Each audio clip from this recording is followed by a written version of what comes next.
Bhopal history forum के कार्यक्रम में आप सभी का स्वागत है।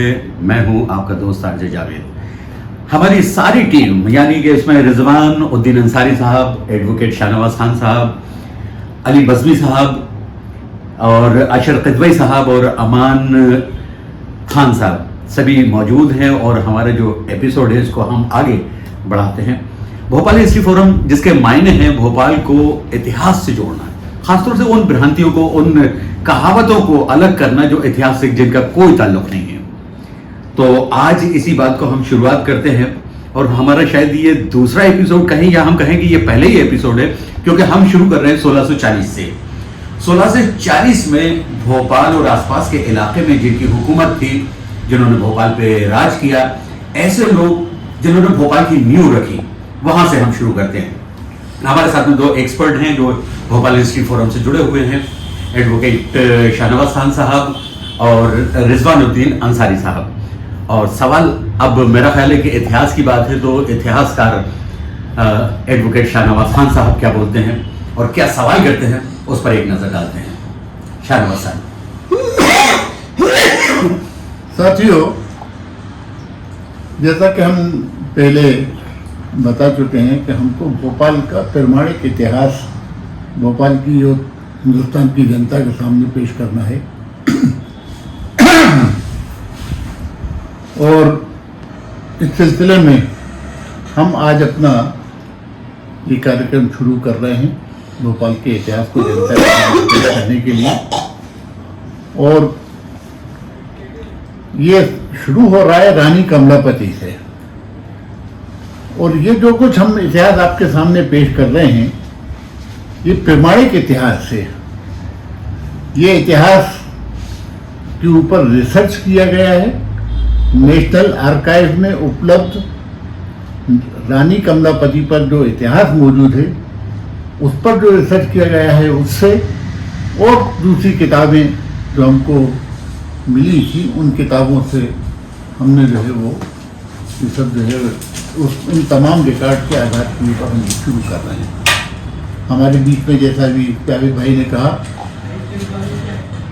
रिजवान उद्दीन अंसारी मौजूद हैं। इन्होंने रानी कमलापति के ऊपर काफ़ी रिसर्च किया है और नेशनल आर्काइव के रिकॉर्ड को बड़े लंबे अरसे तक देखा है और रिसर्च किया है। तो मैं सबसे पहले रिजवान उद्दीन अंसारी साहब से सवाल करता हूं कि आखिर रानी कमलापति गिन्नौरगढ़ से ताल्लुक रखती थी, उनका भोपाल से ताल्लुक कब और किस तरीके से शुरू हुआ, इस पर रोशनी डालिएगा और बताइए भोपाल की जनता को, हिंदुस्तान की जनता को कि रानी कमलापति का ताल्लुक कहाँ से शुरू हो रहा है। रिजवान उद्दीन अंसारी साहब।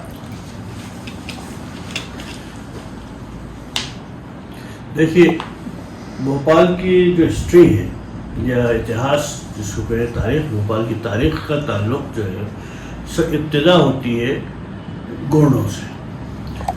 जब इस इलाके में आबादी बसना शुरू हुई थी तो गोंड यहाँ पे कैसे आए और उनकी हुकूमत यहाँ कैसे कायम। 17वीं शताब्दी जो कहते हैं 1640 के आसपास के एरिया में खुरजी नाम के गोंड थे जिन्होंने इस इलाके में और यहाँ की तमाम गढ़ों में, जिसमें मध्य प्रदेश के बहुत से छत्तीसगढ़ भी शामिल हो जाते हैं, ये सब गढ़ों पे एक हुकूमत कायम की। 1640 के आसपास ये हुकूमत संग्राम शाह साहब के पास थी। संग्राम शाह ने अपने लोगों को पूरे इलाके में अलग अलग किलों पे छोड़ रखा था। तो जाहिर है वो उनके इंचार्ज थे, वहाँ के किलेदार थे। उन्हीं में से एक राजा गढ़न शाह जो थे वो संग्राम शाह के दीवान थे। और जब वो यहाँ पे थे, दीवान थे, तो उनके हाथ में यहाँ के मुख्य 3 किले थे जो भोपाल रियासत से ताल्लुक़ रखते। इसके अलावा भी बहुत और भी किले थे बैतूल के खेड़ला किला, ऐसे बहुत से किले थे, लेकिन ख़ास उस वक्त के जो किले मौजूद थे यहाँ पे, बने हुए थे, पहले से भी बने हुए थे, वो गालिबन परमार के ज़माने के होंगे। लेकिन यहाँ पे जो है दीवान संग्राम शाह के जो दीवान थे राजा गढ़न शाह, उन्होंने अपने आप को यहाँ आज़ाद घोषित कर दिया। यानी कि अब हम इनके अंडर, संग्राम शाह के अंडर में न रहते हुए, और हम खुद इसमें आ गए। उनके बच्चों ने अपने आप को शासन करेंगे, अपना सेल्फ शासन के लिए इन्होंने अपने आप को आज़ाद कर लिया, आज़ाद घोषित अपने आप को कर दिया। तो ये किले उस वक्त जो ख़ास तौर से 3 किले की अहमियत बहुत थी जो इस क्षेत्र में आ रहे थे। उसमें से एक था किला गिन्नौर, एक दूसरा किला था किला चौकीगढ़, और उसी के बाद एक किला था छोटा जो भोपाल का पुराना किला कहलाता है। मेरा मतलब ये है कि 1640 में गिन्नौरगढ़ का किला मौजूद था, पहले ही मौजूद था किला गिन्नौरगढ़, चौकीगढ़, और उसके बाद ये एक भोपाल का पुराना किला उस वक्त यहाँ मौजूद था।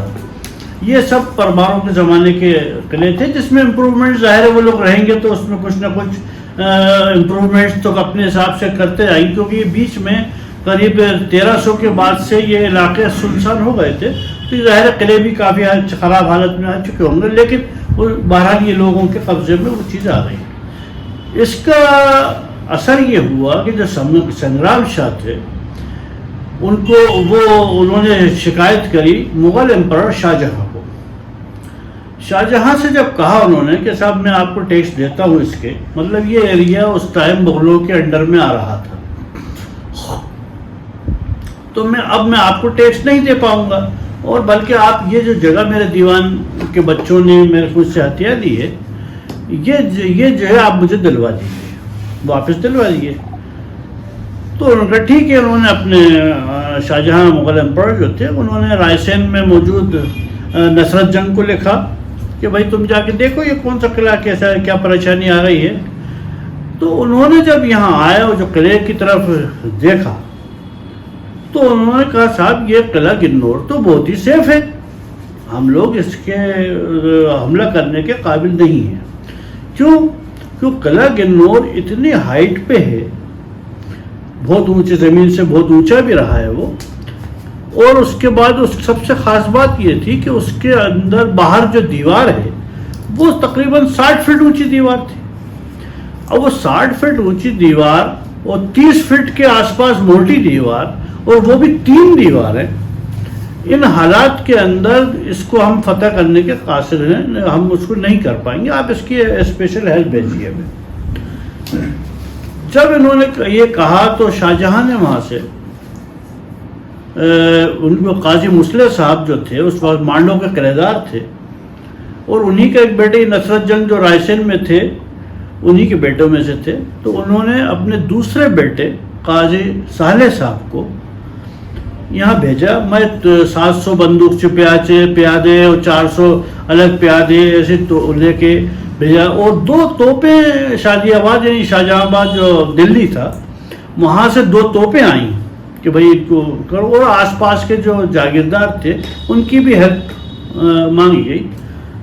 तो ये काजी साले साहब के साथ जो फैमिली आई और जो उनके इंचार्ज थे वो शायद उसी के साथ हमारी फैमिली भी यहाँ 1645 के फरवरी में यहाँ आना हुआ हम लोगों का।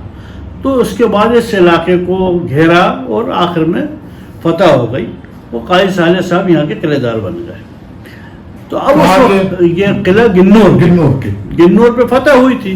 हालांकि उसी वक्त उसी के हिस्सा दूसरा हिस्सा चौकीगढ़ जो था वो भी इसी से ताल्लुक़ रखता था, लेकिन वो उस पर चढ़ाई करने की ज़रूरत नहीं पड़ी और वो उनके साथ हो गए। लेकिन इसके साथ तो एक फ़र्क पड़ा, क्योंकि अभी तक तो इन्होंने कब्जा किया था, अब इसका डिवीज़न हुआ कि कौन सा इलाका किसके पास रहेगा, चौकीगढ़ वाले के पास क्या है, उनके पास क्या है।